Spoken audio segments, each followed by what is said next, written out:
Conservative media done right. You're listening to the SHR Media Network.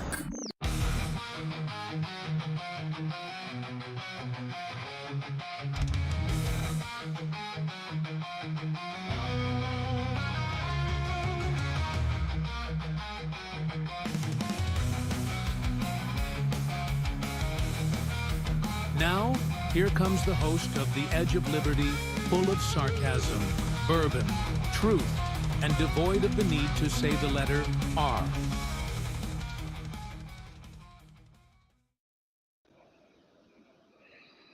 I got one thing to say to the President of the United States. Get 2 Big Macs, 6 Diet Cokes. Get your fat ass on that Air Force One. Get your fat ass over there and bring that man home to his family now. I got one thing That to should say do to it, the right? President That should of the fix it. United Ladies and States. gentlemen, good evening. Welcome to the Edge of Liberty right here on the SHR Media Network. I appreciate you being here so much. It is the 5th of May, 2025. Got a whole bunch of things to talk about this evening. Well, how'd you like the new intro? I worked on that this week. I hope you like it. I enjoy it. The voiceover is going to change. It's going to be somebody you probably know. And if you don't know them, then shame on you. You should. Hold on. Let me fix. There we go. That's better. You don't need to see that much of my face. That's better. Hope you're doing well. Hope your week's starting off well, or as well as a Monday could be. You know, I have this little, she was talking about Trump. I have this little routine that I go through as BZ's in the chat room. Hey, BZ. As I get ready for the show, I do all my notes. I push out and do all my little publicity stuff where I throw it out to social media, yada, yada, yada. About an hour and a half before the show, I make my dinner, sit and have my dinner. And I usually watch something on YouTube. I have a couple different YouTube channels I like. One of them being The Fat Electrician. For those who don't know, if you never checked him out, amazing military historian. And he focuses on a lot of the history that isn't told or hasn't been told. There was a whole lot of me on people's screens. I'm sorry about that. I apologize. I was messing with it prior because it went wacky and all of a sudden it was zoomed way into my face. And honestly, it might as well be a baseball glove up here talking. But The Fat Electrician, he does a lot of military history, but military stories you didn't hear and about specific individuals or a crew or a mission, whatever. And he's hysterical. I think he's funny. I really enjoy it. But sometimes at the end of his stories and shows, it's a sad ending. And I know that. I know it happens a lot because he's dealing with war. And unfortunately, a lot of these people perish during whatever combat that they're in or related to. And that was the deal tonight. I was all pumped for my show. I was ready. I was all excited and like upbeat and happy. Sat with my dinner, turned on The Fat Electrician, and then by the end, I was just like, oh, that really sucks. What serial number is his camera? I bet he doesn't know. You're right. I do not know. If you really wanted me to like think about it, I could. I think it's the Nexio N950P or something like that. Hey, Ricky's in the chat room. Lost Wanderer is also in the chat room. Thank you so much, gentlemen, for being here. I appreciate you guys. So yeah, so then I was all pumped up. I was all excited, and I here I am watching The Fat Electrician. He didn't. The story bummed me out at the end. He's a great presenter. He's on the Unsubscribed podcast. If you've never checked that out, another person who's on there. All of them are hosts in their own right, and all of them have platforms, and they're all right, and they're all pretty famous. Another guy that's on there is Angry Cops. He's on YouTube and all social media as Angry Cops. Angry Cops is a Buffalo, New York Special Victims Unit detective. Hey, Big E's in the chat room. Thank you, sir. And he exposed last week, and I followed the story since it started. He exposed the Buffalo school system, essentially doing what Fairfax, Virginia was doing and hiding a lot of crimes and abuse against children. And I'm assuming he did this he was not working. It was an unofficial capacity. I'm guessing that he had the blessings of the right people at his work, because now it's blown up and it's exploding. And if you haven't followed it, I'm not going to play their stuff. I want you to go watch their stuff. I'm not going to Bigfoot it, but it is incredible. And hats off to his name's actually Richard High, and he was a staff sergeant. He was a drill sergeant, great guy. Hats off to him for exposing this because you know, it's so weird that the places we send our school and expect them to be safe are very much working against our kids, and it's just frightening. So hats off to them. But let's get into the stories. First one I get today. I have a whole list. I'm trying to be better. I used to do it on the screen over here, then I had a tablet over here, and I'm just trying to work around. As you can see, I got a new little name tag and just trying to make some little upgrades, hear things out, see how things are. Uh I have seen Nick's folder, yeah. Oh, yeah. No, I've seen Nick's folder, Fat Electrician. I'm telling you, if you guys go back to the Unsubscribed podcast, I believe it was last Tuesday, and start there, follow them on social media and just work forward. It's mind-blowing. Absolutely mind-blowing. And I know, Angry Cops put out today that, Nick's the Fat Electrician, BZ. Angry Cops put out today that there's more coming and that it's finally getting the attention it deserves. And he was on local news. The Erie DA's involved, like, and they're getting to the point where they're getting ready to interview people. So it's quite interesting. But moving on to other stories, Trump signs an executive order. This seems like a no-brainer. I'm glad he did it. Don't get me wrong. Yeah. No, if you've ever watched The Fat Electrician, you'll know he must do hours upon hours of research. He's so well researched, it's not even funny. Trump signed the executive order for the gain of function ban. I'm glad he did it. What the hell took you so long? And essentially, it says that we will no longer federally fund gain of function. Why is this important? If you were living under a rock, I'll explain it to you. COVID-19, Wuhan 19, whatever you want to call it, started in a Chinese lab. That lab was being funded by a medical institution over here that was getting money by the NIH and essentially was funneling it over to them to do gain of function research. What is gain of function research? When you take a virus and you stop manipulating it to be a worse virus. It's how we sometimes come up with biological weapons that we aren't supposed to use, but we have biological weapons labs. That's interesting. Either way, and that's essentially how COVID-19 came into existence. We funded our own lockdowns. We funded the deaths of millions of America through, and I know Fauci and the others deny that was it, Kung Flu. I know they all deny it. Of course they all deny it, because why would you admit to it? I mean, if I'll tell you right now, if they released that as a weapon, it would have been a war crime. It's horrific what it did and what it caused and the effects. Now, I am of a belief, and I've said this a million times, I am of a belief that I believe it was released intentionally by the communist people of China. Why? Not the leadership, not the people themselves, the leadership. Why? Because if you go back, just before COVID-19 started, Trump was already starting to really work in China and the bad business deal that we had with them, the tariffs essentially, and our trade deficit that we're dealing. It's why the tariffs today are such a big deal. Within a couple of weeks, that's when all of a sudden COVID-19 started popping up. Sean, he killed so many of his own people. Communist leaders have done that for years. For years. Look at Stalin. Stalin killed more people than the Nazis did. I'm not saying that makes the Nazis any better people. Don't get me wrong. But Stalin killed and communism has killed more people than the Nazis did. It is the bane of existence in this world. And I don't care who has we just haven't done the right communism. No, Stalin will tell you he did the right communism because he maintained control. He killed off the people he wanted to kill off, and it scared everybody else. It was exactly perfect communism if you look at it.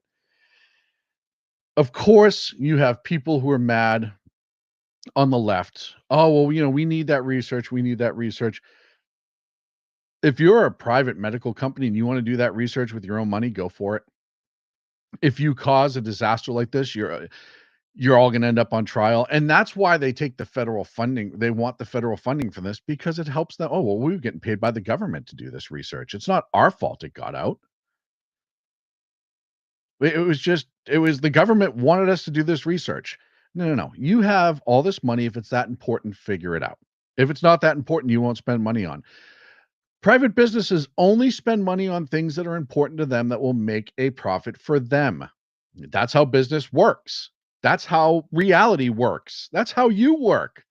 When you go to your job, you don't just do it because it's fun. I mean, some people are lucky enough to do that it's fun and get paid. But most people, you go to a job because you make money off of it. Business is no different. So Trump signs this executive order, which essentially shuts down these Frankenstein labs that are specifically manipulating these viruses.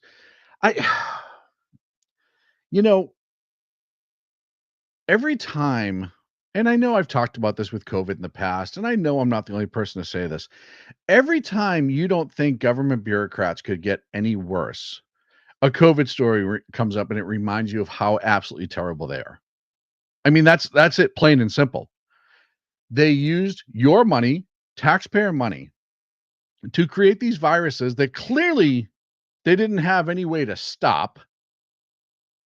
And it got leaked, according to what China says. I don't buy it, but it got released one way or the other, either by accident, by purpose. I still say by purpose. It got released. And why did that benefit China? Well, we shut down our entire economy. We shut down everything. And the amount of money that we had to spend sending that money to China for the goods that we needed to survive, or we thought we needed to survive at the beginning, medicines, masks. Remember the mask shortage? And the mask didn't work, but that's neither here nor there. At the time, we didn't know. We didn't know anything, right? Fauci knew everything, by the way. We know that through the emails.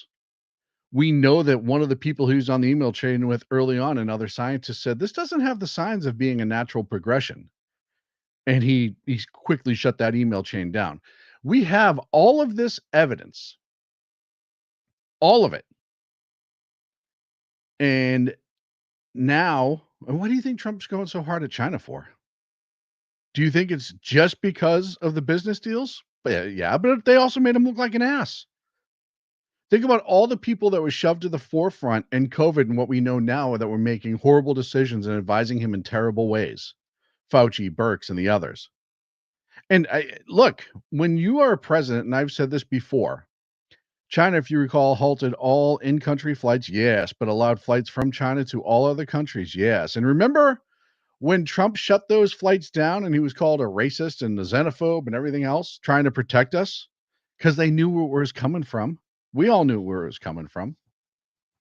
It's just, I mean, I'm glad he did it. This should have been a day one thing, if you ask me, really. I mean, I guess it doesn't matter per se, because I know we should cut down funding to a whole bunch of things right away. And I'm sure unofficially a lot of this funding was cut and shut down, but it's nice to have it finally end. What's going to be interesting is whoever is the next president that tries to bring it back, having a really good reason and convincing the American people of it. Because we're still feeling the effects of China. I mean, well, it is China, of COVID-19. You look at our children suffering in school still, how far behind they were, psychologically still struggling because of COVID-19. Look at the amount of mental health incidents that youths have had from the age of, I think it was while they were in school, 6 to 17. And beyond that, many scientists have pointed back to said are from COVID, from the lockdowns, from the masking, from being 6 feet apart, from all of that stuff. You look at how many people lost loved ones and couldn't say goodbye or be there with them at their deathbed. You look at all those horrible things that happened during COVID. This is a long time coming. And good luck to the next guy who tries to get in and start it back up, because you're going to have a fight in your hands, or it's going to kill you either way. The next story, I got to pull up this video. I actually have video, folks. This is one, and I say it all the time. If you don't think that California's government can race to the bottom at breakneck speed any faster than what they are, they Offender Registry contains a this is Scott Weiner. He's a state senator in the state of California, and they're discussing here a law that the state's trying to pass because they passed a law against trafficking, but they did not make it a felony in that law to purchase sex from a minor, age 16 and 17 and above. It's a misdemeanor. It's essentially the same thing as if you bought a prostitute off the street. That's how they were treating it. You were just a John if they were 16, 17 years old. And there was a bipartisan group in the California State Senate and Assembly who said, no, they're still children. Like, this is a no-brainer. And this bipartisan group brought this bill. I think it's State Bill 311 in response to the 2020 bill, State Bill 145, which loosens the requirements. And part of the other thing was, if I'm wrong, you can correct me, part of Weiner's State Bill 145 is you would not be put on the sex registry if you engaged in sex with children 16 or 17, even if you were adults. And a lot of people are saying we need to pass this law. You need to be obviously put on the sex registry if you're an adult having sex with a minor. And this isn't like the high school boyfriend 18 dating the 17-year-old girlfriend situation, right? This is not what that is. This is for the weirdo who is trying to purchase sex from a known minor. It's part of all this sex trafficking and human trafficking fight that we're having in this country that is absolutely horrendous and terrible. And everything needs to be done to these people that try to do this, including burying them under the prison, in my opinion.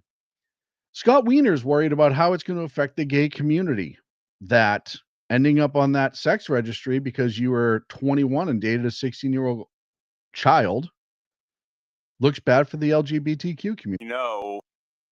Does that seem weird? Well, here's his argument.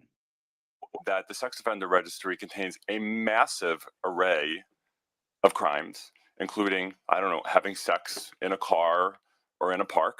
That gets you on the Sex Offender Registry. We also know that LGBTQ people have been massively and disproportionately targeted and subjected. What an odd thing to say. What do you mean targeted? You mean that the police are setting up stings trying to bring gay people in to have sex with minors? Or even not even a sting, because a sting would be legal. You mean they're setting it up disproportionately and illegally to target?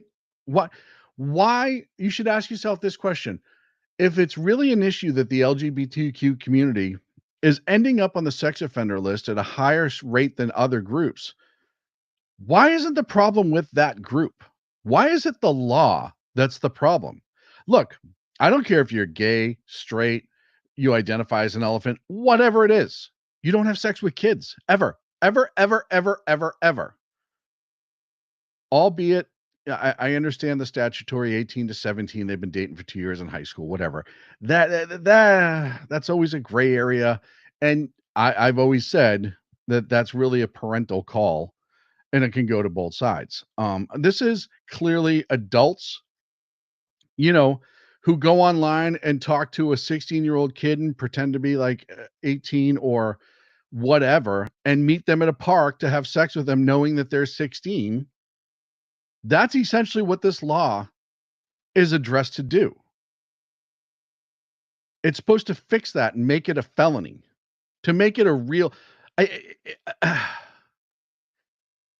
This being a misdemeanor, if you don't think, I said this, it's subhuman to me to think that it is acceptable to be a grown-ass adult, male, female, whatever. And you see a lot of females doing this with teachers now. It's crazy how many female teachers are being arrested and booked and charged for having sex with children at their school or that they go to teach in school, whatever. But if you're any of those people, I don't care if you're gay. I don't care if you're straight. I don't care.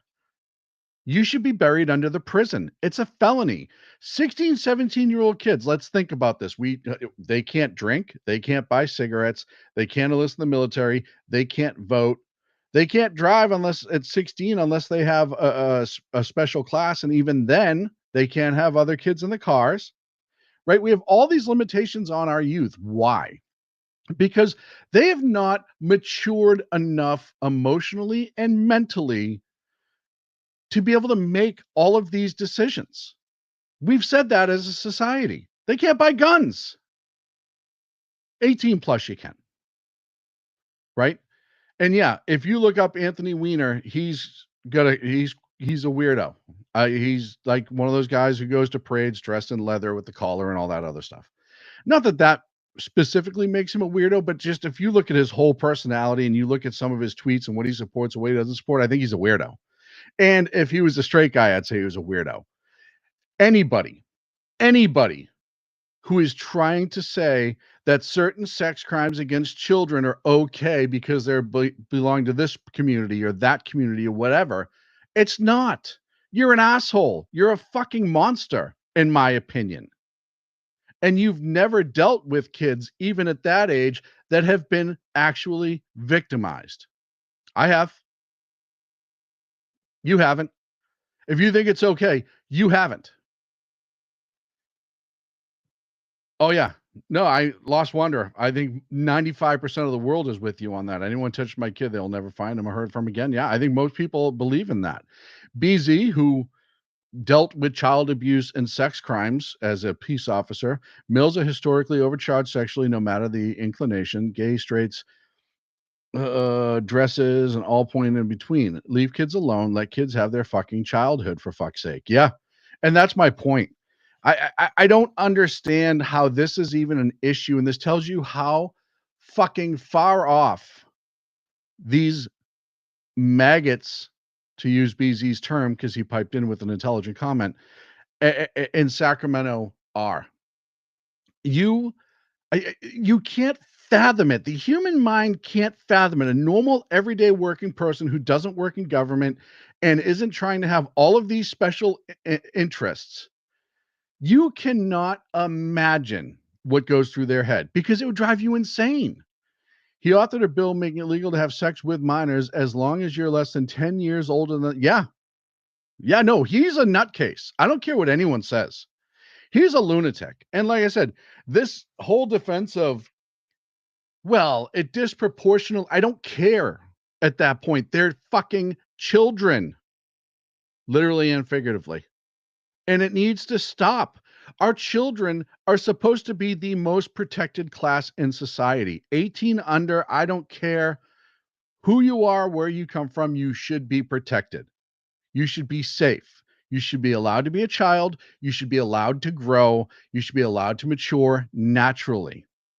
This changes kid forever. And I know we live in a society where people are intentionally maturing our children, and society has matured our children beyond their abilities. Phones, the internet, all this stuff. I say it all the time. It takes away children's innocence. It does. Plain and simple. It removes the innocence because of the stuff that they are seeing and exposed to and being told is okay to do by influencers online, by certain politicians.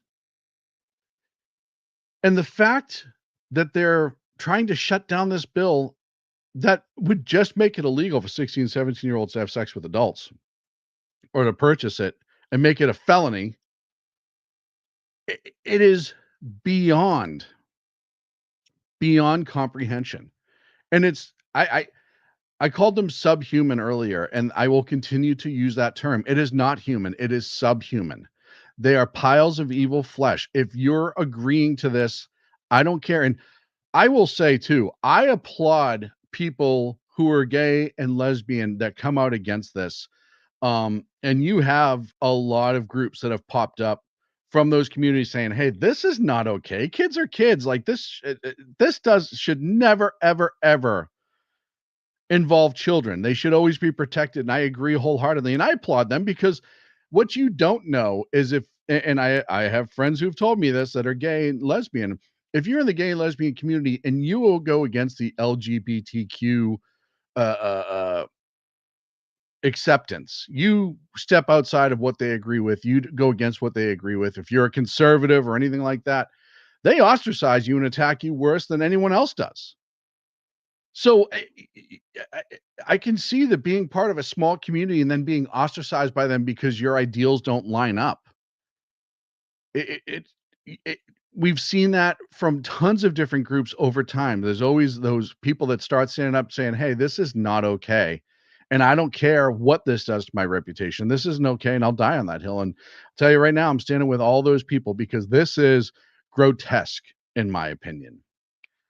Comments from the chat room. Adult pedos view children as sex toys. They know their minds can easily prevail. They know their minds, meaning the pedophiles, can easily prevail over the minds of a child, and know that children are accepting, vulnerable, and trusting, and it's just despicable. Yeah, it is. And BZ, you know this too. One of the things that, especially with teenagers, is being accepted and being an adult. If you've ever met a teenager, I was this teenager, most of us were. When you get to that 16, 17, you think you know everything. You think you know how to handle the world. You think you're ready to go out there and face the world and make all these important decisions. I'm big enough to do this. I'm grown up. Why do you think there's so many fights with adults, parents, and teenagers? Because your children have a tendency to get very headstrong because they're on the edge of adulthood. They're mature more than they were. And they're in a situation, a lot of them in high school, where they see how these freshmen and sophomores act and they're juniors and seniors. And they look at them as juvenile and go, well, I don't do that stuff anymore, so I must be an adult. And if they have any negative image of themselves, and I know if you know predators and sex offenders in this case, but any predator that preys on people with image problems, self awareness problems, whatever, they hone in on that and they exploit the hell out of that. And that is something that has been done for years. Years. The worst moment of my life, IT life, was finding child prawn on my friend's computer because he had a virus and wanted me to take care. Maryland State Police were called immediately. Yeah. Yeah. I look, I can't think of anyone I'm fortunate that has gotten in trouble for that, because I'd want to smack him around as much as humanly possible. But that's what these monsters do. As soon as they find that weakness, they needle in, or they find that need to be accepted and they start, trying to, oh, you're okay here. It's safe here. This is a safe place. And then they exploit it. And we know that it's been documented. That's how predators, that's how they go after the weak and unprotected, right? It's just like the herd of whatever animal, antelope. The lion waits for the one that trails behind, and that's the one that they go and get. The reason, if you've ever watched any of these SVU shows, the reason why they're a show is because monsters have been doing this for a long time. I talked about it when I ripped into the church a couple weeks ago about Catholic priests using their position of power to manipulate young men, boys, not even young men, boys. And we all know that these are the traits. We all know that these are the patterns. We all know that these are how these crimes end up happening. Yes, you have sometimes the forceful ones. We're not talking about that, obviously. We all know that. But these crimes that are manipulation crimes, that are exploitation crimes, that are just trying to make you watch your kids. If you ever watch your kids, I get an 11, 14-year-old. I watch them go through phases all the time where they kind of change things in their personality so their friends accept them. And I have the conversation about not doing that, but having the conversation is a lot different. It isn't easy to get kids to listen to adults and why you shouldn't do that and why it's not important. And if your friends don't accept you for who you are, then they're not your friends. It's tough with these kids now. They don't want to listen. And it's hard to combat that mindset with them, especially from parents. So to turn around and to say, oh, we're worried about this, how this is going to affect the LGBTQ community, who gives a shit?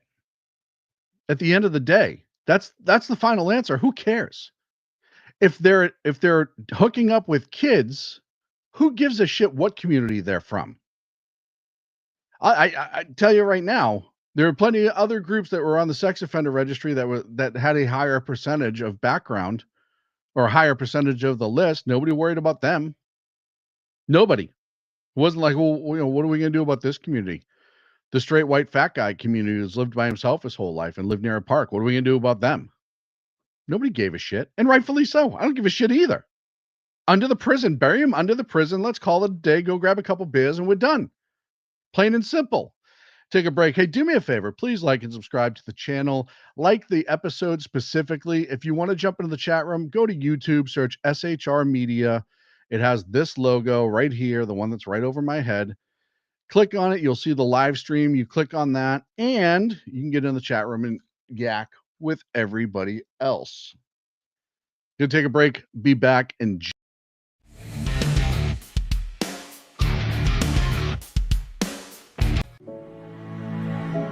Freedom. One nation in all of human history was built on that bedrock. Ours. A republic of the people, by the people, and for the people. Self-government requires freedom, just as freedom requires an individual willingness to self-govern.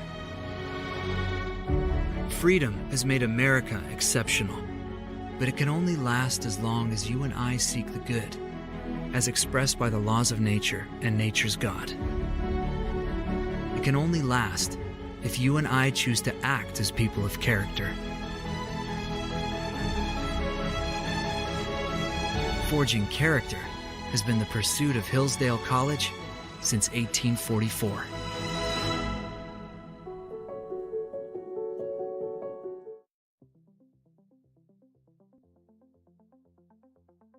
Ever dream of escaping the daily grind? At Escapist Travel and Tours, we make those dreams your reality. From breathtaking adventures to cultural immersions, we offer escapes tailored just for you. Let us take you to places where every moment feels like a new chapter in your life's adventure. Visit www.escapist.travel or call us today at 1-855-885-81776. Your escape awaits.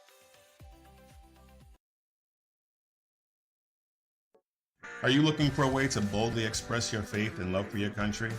And check out Seven Armors, the premier apparel company for patriotic men of God, where faith meets freedom in style. Our t-shirts are more than just clothing, they're statements. Bold, stylish, and meaningful.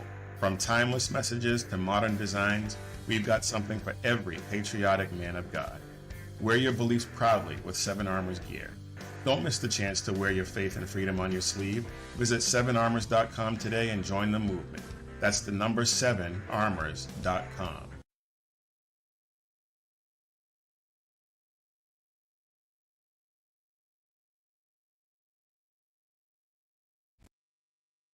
And we are back here on the SHR Media Network. You're watching The Edge of Liberty.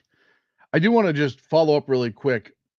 Ashley, I think I pronounce her name wrong. And if it is, I apologize. Zavala. She works for KCRA in Sacramento.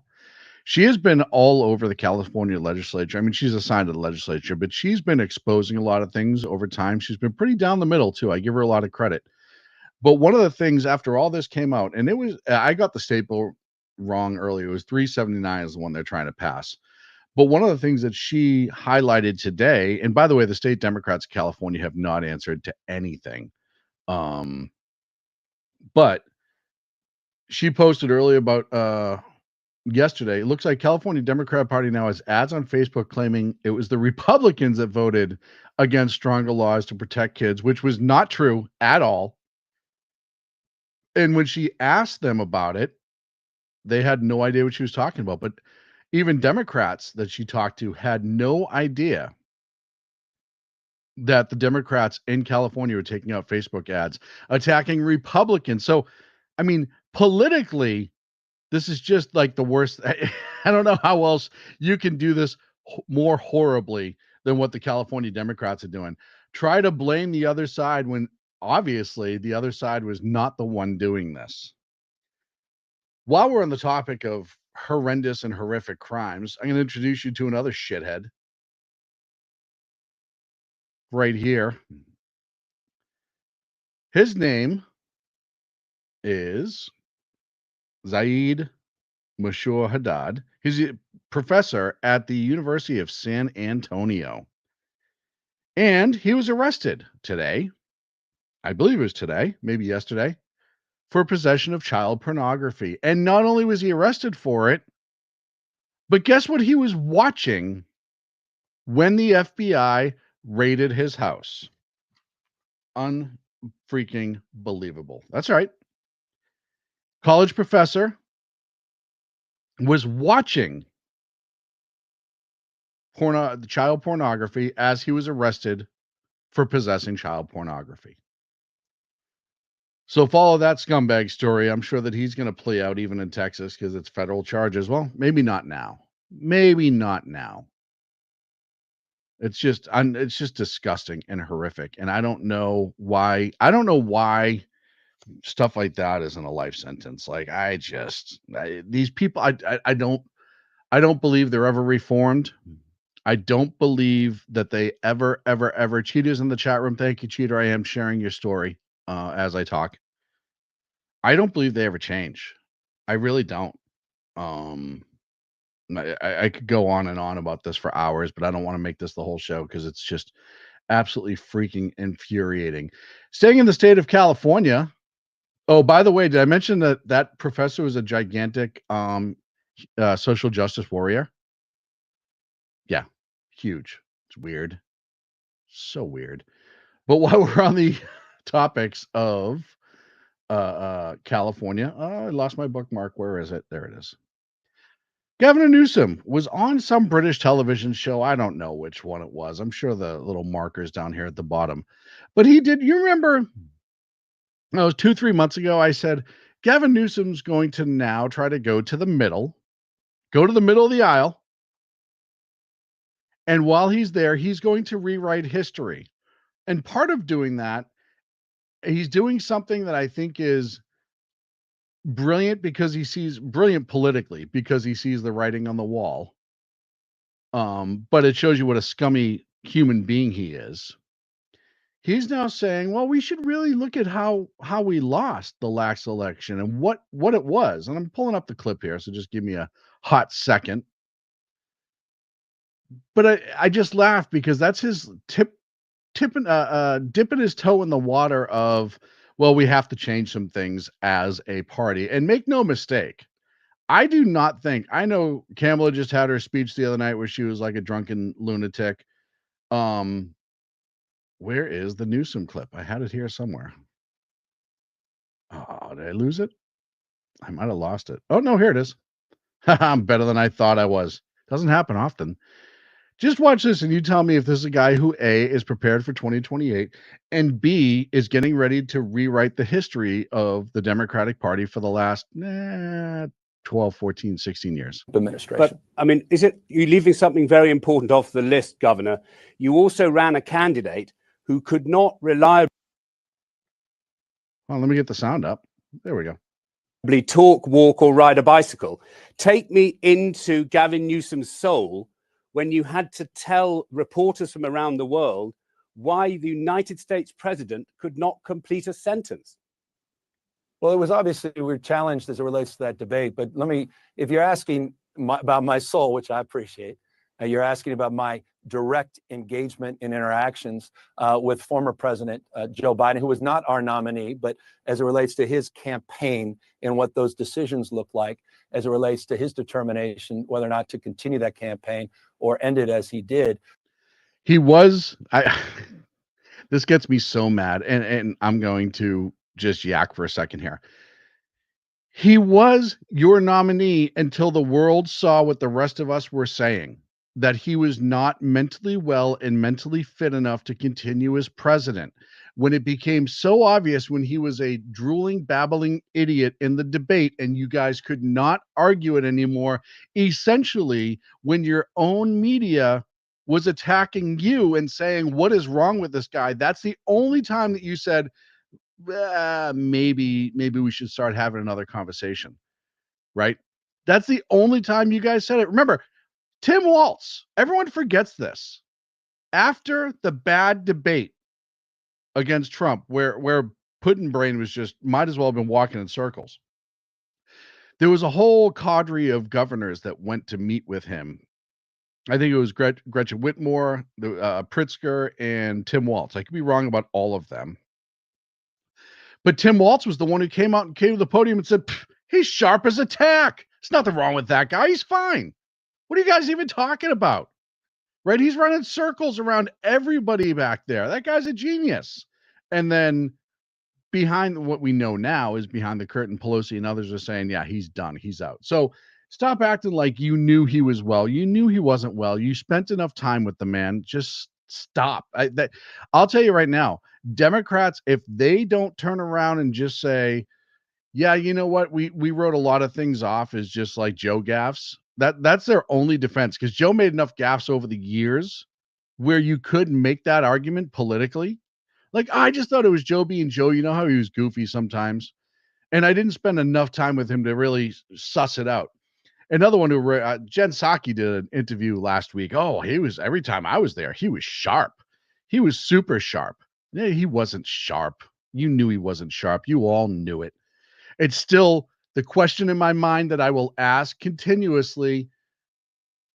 Who was running the country? We know Joe wasn't. We know it was a cabal of people. And why aren't more people pissed off about that in this country? The man you elected as president wasn't running the country. It was a shadow government, a real shadow government. Gavin, I try to be slicker than KY. Yeah, well, I mean, look at how that turned out with his buddy in the campaign. That turned out well when he was mayor. But let's continue with old Gavin. I never had, period, full stop. I would be lying to you, and I won't lie to you. This as it relates to the direct engagement I had with Joe Biden. Oh, no, I'll lie about that. A cognitive decline to the degree that we saw, at that debate night. And so that was a challenging moment. And of course, over the course of the next few weeks, that moment became a monumental decision where he decided to pass that baton, and Kamala Harris as vice president became our nominee.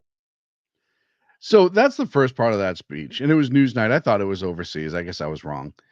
But he also went on to say that they lost due to a lack of self-reflection, internal accountability. We have not done a forensic on what went wrong, period, full stop. He also criticized Democrats of, well, maybe we were just too toxic and judgmental, and we weren't listening to the other side. And really, we had a tendency to just, be real big meanies, and we have to stop doing that. Literally everything that the Democrats said they wanted to do, be obstructionist, be hard, take hold of government, make sure that we never go back to the Trump days, shit all over people that supported Trump, shit all over half this country, and just manipulate media. All those things he talked about later in the clip is something we should really take a look at. He's getting ready to try to rewrite the past, and that's where it starts. And it's just, I think the autopen regime, BZ says, the autopen regime reminds me of a corrupted form of a Manchurian candidate. It was a shadow government. Because even when Joe was well, Joe wasn't the ultra super progressive leftist that he turned out to be in orders that he signed or autopen signed. He was being pushed around because he was weak-minded. Yeah, Kamala became our nominee. Yeah. Yep. And I'll tell you right now, Gavin's going to be the next one. I think that they're going to push for her to run for governor of California. If she wins, then she's tied up for the next election. If she doesn't win, she's just going to fade away and go away. And Gavin's going to be the nominee. And he is going to absolutely all of a sudden become a centrist. And it started when he did the Charlie Kirk interview. And he also turned around and said that boys should not play in girls' sports. That's where it started. That's where he officially came out as a candidate, in my opinion. I said he was going to start doing that a long time ago. He's going to go to the middle. He knows he has to go to the middle. Being hard left in this country is not going to win. Being to the middle has a tendency to do much better. getting those independents. You do much better in the middle, and he knows that. He's kind of like Lindsey Graham on the left. He is the consummate politician. Everything he does is for political gain. Everything he does benefits him as a politician. He has no soul. He absolutely has no soul. It's that hunger for power. And he absolutely will do anything, will say anything to be that nominee and win the election. And look, you look at the skeletons that this guy has been able to shove back in the closet. He slept with his best friend's wife, who is his campaign manager's wife. Slept with her, cheated on with her. And he still got elected governor. You look at all the things that he supported in this state that have just ruined this state. And he still has relatively high support amongst Democrats in the state. It's falling right now, actually, which is kind of funny. But it doesn't matter in California specifically. He knows how California votes. He knows California will vote for him, even if they think he's a scumbag, over anybody with an R next to their name.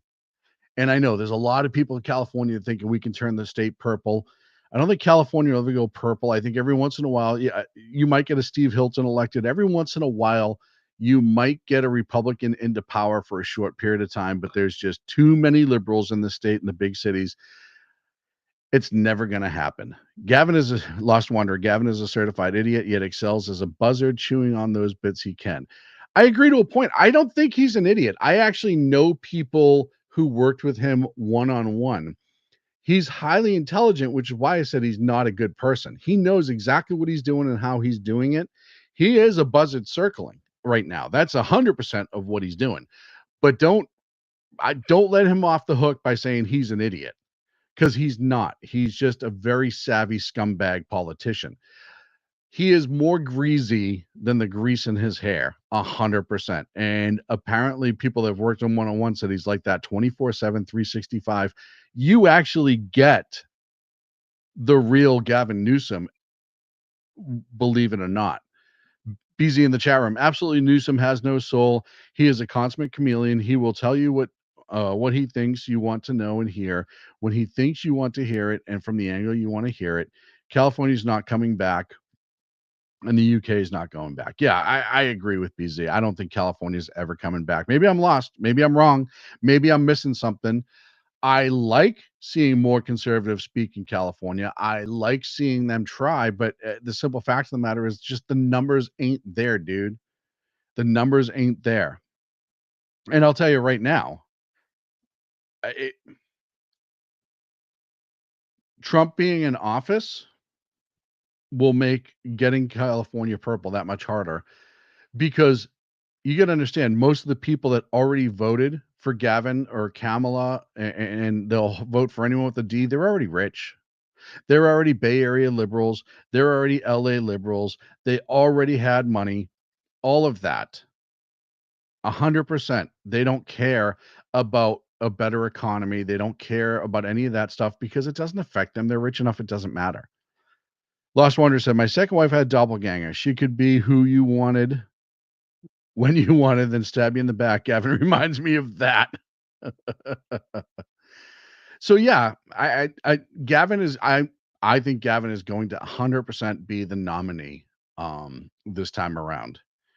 More good news, and I only got about 12 minutes left. I have a whole bunch of little stories I'll clean up at the end.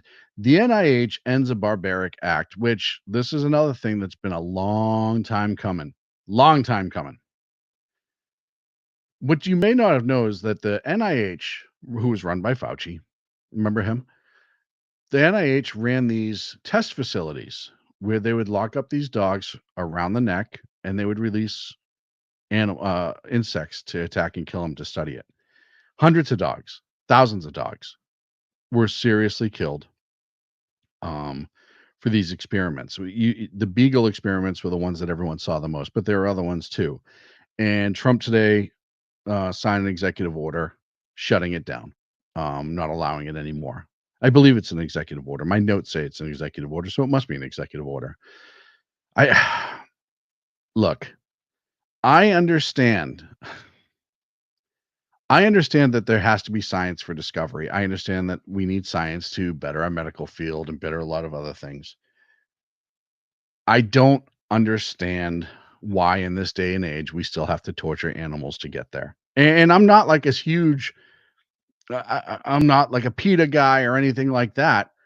I just think animals should be treated like animals. Pets should be treated like pets. Cows should be eaten, et cetera, et cetera.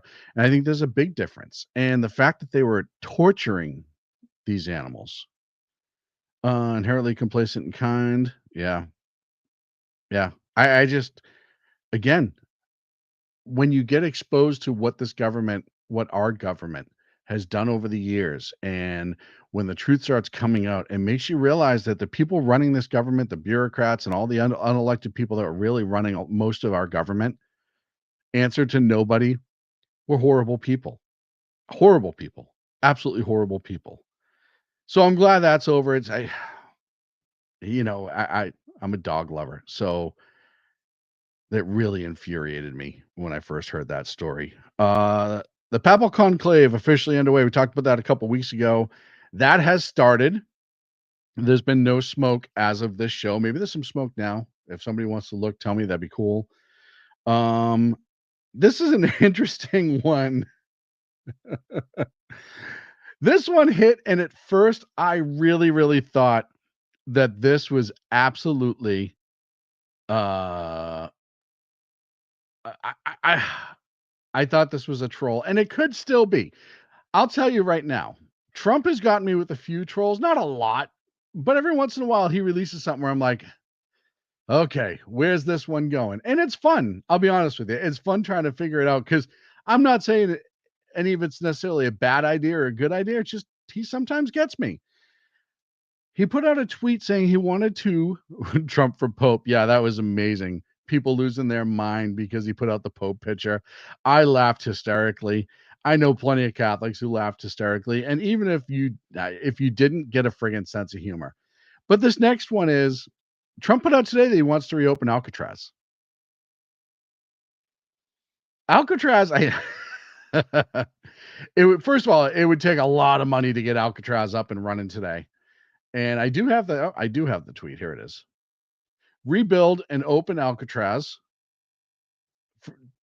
For too long, America has been plagued by vicious, violent, and repeat criminal offenders, the dregs of society, who will never contribute anything other than misery and suffering. That is entirely true. When we were a more serious nation in the past, we did not hesitate to lock up the most dangerous criminals and keep them far away from anyone they could harm.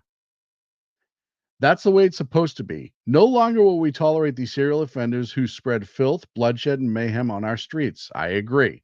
That is why today I am directing the Bureau of Prisons, together with the DOJ, FBI, and Homeland Security, to reopen a substantially enlarged and rebuilt Alcatraz to house America's most ruthless and violent offenders.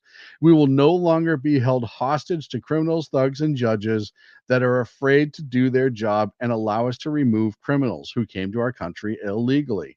The reopening of Alcatraz will serve as a symbol of law, order, and justice. We will make America great again. I get to ask chat room right now, is he trolling or is he really going to reopen Alcatraz? Because I don't know. If you know anything about the ultimate trolling, you have to be completely eye level.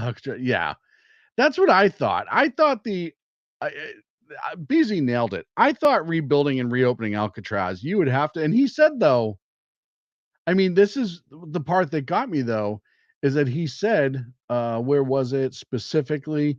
I'm directing the Bureau of Prisons together with DOJ to reopen and substantially enlarged and rebuilt Alcatraz. So is he going to flatten it and build it from the way up, from the ground up, I should say? And is this a giant FU to the Bay Area? Because they're going to be clutching pearls in the Bay Area. Prisoners back? We don't even like the prisoners at San Quentin, which is right up the road. We're trying to get rid of that so it's further away from our homes and destroying our property values. Is this a giant FU to them? It could be. It could be. I don't know. I don't know on this one, and I'm laughing either way. And part of the things that we've talked about before is Trump is such a master troller. He absolutely gets them to bite on stuff so bad that the left goes batshit crazy, and then it never happens. And you know he's giggling in back rooms all the time when he sends stuff like this out. I don't don't make me stop this car moment. Yeah, but I don't know. And Rick, you might be right. I don't know the legality because it's still owned. The Department of Parks runs it, and the executive has power over the Department of Parks. So I don't know what the process would be to hand that back over to the Bureau of Prisons and start again. Oops, sorry, BZ. You can imagine the med runs you'd have to make, the court runs you'd have to make, entire impractical and standpoint whatsoever. It would take millions of dollars to even remotely try to rehab it. Yeah, why rehab it when you could just flatten it if that's what he's going to do? And yeah, I mean, but the court things, yeah, that would be tough. But I have a feeling if it was used like it was before, as guys who weren't going to see courts for a long time or shouldn't be seeing court for a long time, and they'll probably have a medical facility there. It could also be a way around the judges who block the deportations. It could be. I like what we're getting this. Cheetah says, I think he's rattling some cages. He likely directed it, but it is foul to just see how the left will respond. Yeah, I agree. I think he will do it if he could. And it's not a state park. The state of California doesn't run it. It is still federal parks. So the federal Department of Parks runs it. Is it Federal Department of Parks or whatever it's called now? So I don't know. I don't know if this is a stroke of the pen and then you get Congress to fund it type thing, or if they have to actually pass a law handing it back, or some sort of legislation, I should say, handing it back to the Bureau of Prisons to start. It would take years, and it's most likely would get shut down by the time they got the money, by the time they got through all the red tape. I think that he would be out of office, and whoever comes in next would probably close it down. The last one, and this is just creepy. My last story tonight. I'm just going to play this. I think as the personalization loop kicks in and the AI just starts to get to know you better and better, I think that will just be really compelling. One thing just from working on social media for a long time is there's the stat that I always think is crazy. The average American, I think it's fewer than 3 friends. 3 people that they'd consider friends. And the average person has demand for meaningfully more. I think it's like 15 friends or something, right? I guess there's probably some point where you're like, all right, I'm just too busy. I can't deal with more people.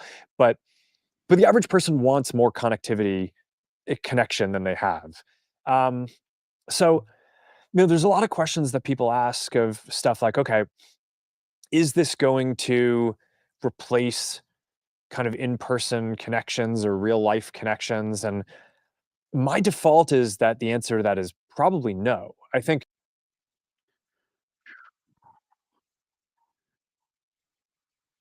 he does actually say you're better off having physical connections.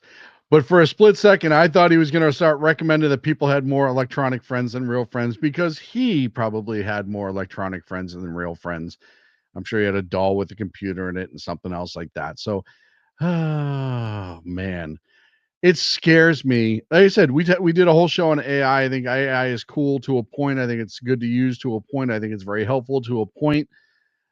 You start mixing this with some of these real life dolls that you see, and the fact that a lot of people are already so engaged in their phone and our interpersonal skills have fallen away. You see it all the time on social media, people ripping up stores and stuff like that, not looting it, but the ones who get mad because they can't get their chicken nuggets or whatever, and they go absolutely crazy.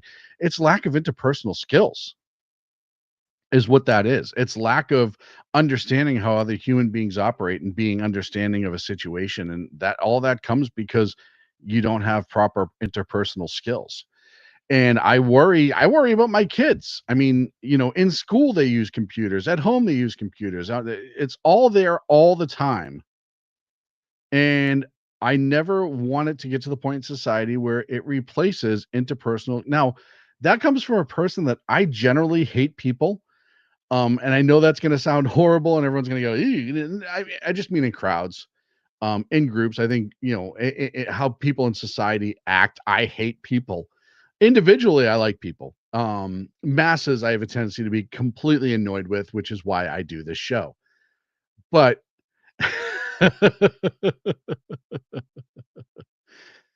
it's one of those things that interpersonal skills cannot ever just go away. And it scares me that we're even having the discussion about that. And then, like I said, you've seen some of these real life dolls that people are buying and turning that into their odd significant other. It makes me realize I'm not so far mentally off the reservation yet, that I still can look at that and see that it's absolutely bonkers and batshit crazy. Folks, that's going to be it for. Yeah, that's how I am. I like a person. I hate people. I hate people. My hat says so. You do have a hat that says I hate people. Folks, that's going to be it for me here on the Edge of Liberty. Thank you so much. I'll be back Wednesday night, 8 p.m. Pacific, 11 on the East Coast, right here on the SHR Media Network. Make sure you check out our good friends over at KLRN. They simulcast us. They're awesome. We love them over there. Make sure you check out all their shows. There was a great show that The Lost Wonder did the other night that you need to find and watch and listen to again. Right here on SHR every Tuesday and Thursday at 9 a.m. Pacific, noon on the East Coast. You have Mission Ready Men with my good friend Big E, who's been in the chat room all night. And of course, Tuesday and Thursday nights, 8 p.m. Pacific, 11 on the East Coast. You have the Bloviating Zeppelins, Berserk, Bobcat Saloon, the one and only BZ, the only guy I know that remembers when Alcatraz was around the first time. I think he worked it. Weren't you a guard on Alcatraz, BZ, when it first opened? I'm not 100% sure at that. And of course, Monday and Friday, 6 p.m. Pacific, 9 on the East Coast. You're the Reaver of Common Sense. By the way, there may be another show coming. We're in talks with a good friend of ours, somebody, a blast from the past, who reached out, and we're hoping to be able to make that happen. So check out shrmedia.com for our lineup. We're also starting to post some articles up there, some fun stuff up there for you to enjoy. And you can also watch the show from shrmedia.com. So please go to shrmedia.com. Please like the content. Please share it. And I will be back, like I said, Wednesday evening. I hope you have a great couple of days. I'll talk to you soon. See ya.